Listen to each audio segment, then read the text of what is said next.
I'm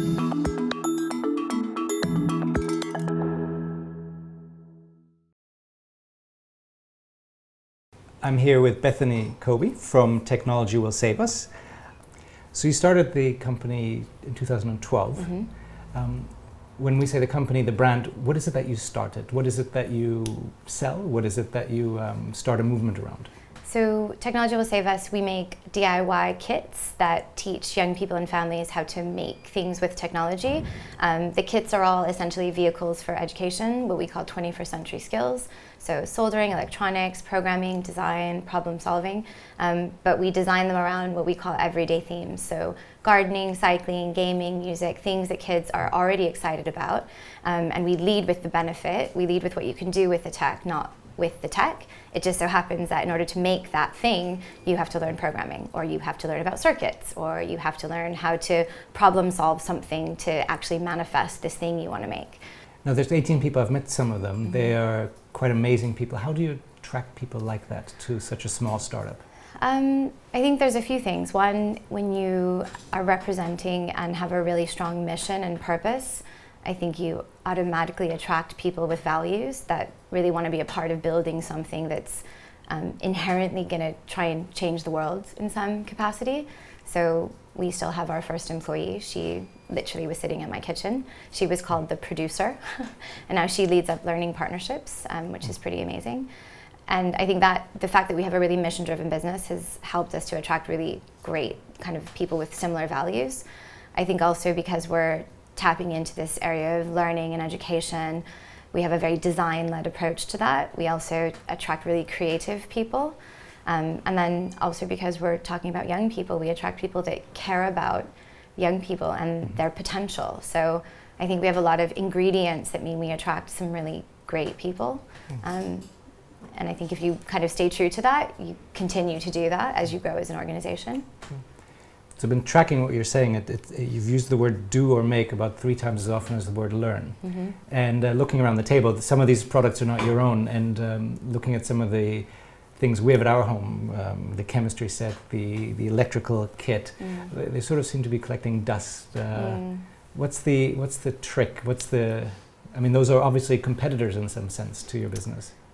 Yeah, to some degree. I mean, I don't even think we look at those things as competitors because they don't even sit next to us in the places that we're selling. Those things tend to sit in, I would say, slightly more old school kind of scenarios, like not that we don't love Maplins, we actually sell in Maplins as well, but a kind of a legacy of what technology was as opposed to where it's going. I think one of the things we're really aware of is that because we're leading with the benefit and not just the skill, the acquisition of kind of tech skills, that our kits tend to be more in the world of entertainment and play and toys as opposed to just this kind of world of kind of hardcore learning, like education with a capital E. And I think we didn't invent the electronic kit, but I think we're reframing it and reimagining it for a generation born with iPads and tablets and things that a generation ago didn't have. And I think that requires a very different way of looking at what a kit is, how you actually use it, how much you use it, what the kind of peripherals around that, what the experience is really. So it's about an experience and not just about a kit. So one of your colleagues just whipped this thing up here, which is it looks like a soccer goal, a football goal. Yep. And so this is one of your electronic kits? Yeah, so this is one of our kits range from kind of younger age groups. So 4 is the youngest age. So this is our electro dough kit. It's electronic Play-Doh. So basically you make dough in your kitchen and you make conductive dough. So we talk about what is electricity. Basically the dough contains salt and lemon, which creates a conductivity. We talk about why that works. So basically bringing kind of science to your kitchen.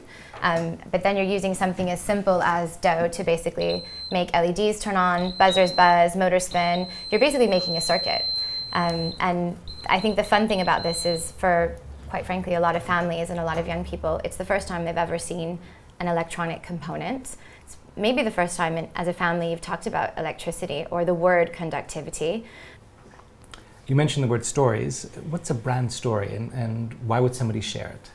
So I think there's the story of our brand, of the Technology Will Save Us brand, which brings a sense of delight and a real kind of lowering the barrier of entry to these things being accepted by parents who otherwise wouldn't even consider this as something they could do.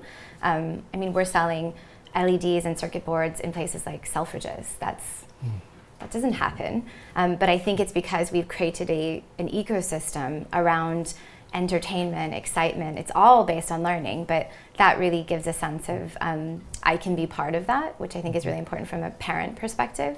Then I think there's the individual kind of use stories. There's the 6-year-olds that are building, synthesizers. There's the little girls that are soldering and they realize that they're better solderers than their fathers.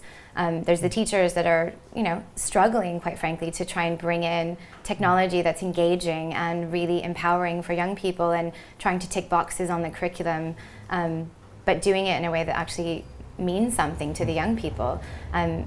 And I think the creativity that we see with teachers and parents is pretty amazing. I mean, teachers have bought things like our speaker and made whole 6-week lessons out of that, where they took the kids to recycling plants to buy recycled material or to get recycled material. Then that material becomes their exploration for their speakers. Then they designed brands around their speakers to really say what the proposition is. And they did a demo day for their entire class around why their speakers were the coolest speakers. And that was all about a kind of a broad range of technical skills, but also them having, public speaking skills, being able to build narrative. So that teacher was able to kind of pair it with a kind of cross-curricular approach. I think those stories are when we get really excited that we've created kind of platforms for teachers, parents, and kids to kind of invent a long tail of stuff and have kind of adventures around tech. And I think those are the stories we get most excited about. Those stories, I guess, bring meaning back to the brand and go back to your purpose as well. Absolutely. Before we finish, let me ask you one more question. Your own education was also based on kind of action-based or experiential learning. How did some of those ideas feed into the business? And given that I'm trying to design the MOOC around action-based learning, what would be your tips and recommendations? I did my master's in responsibility and business practice, and that was an action research foundation. And I think in the world of startups and businesses and brand building, they use this word agile a lot.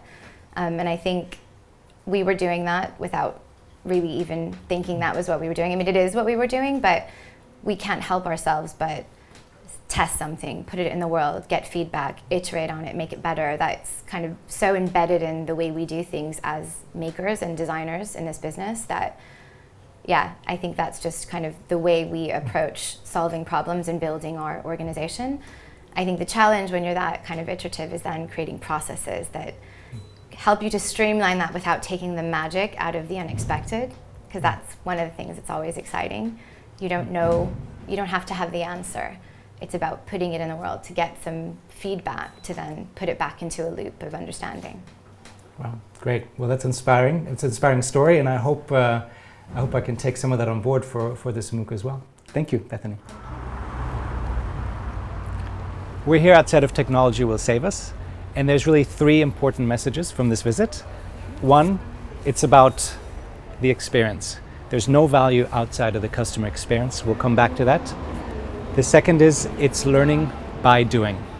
It's not learning to do, but learning by doing. And that's really the part where our homework comes in for this MOOC.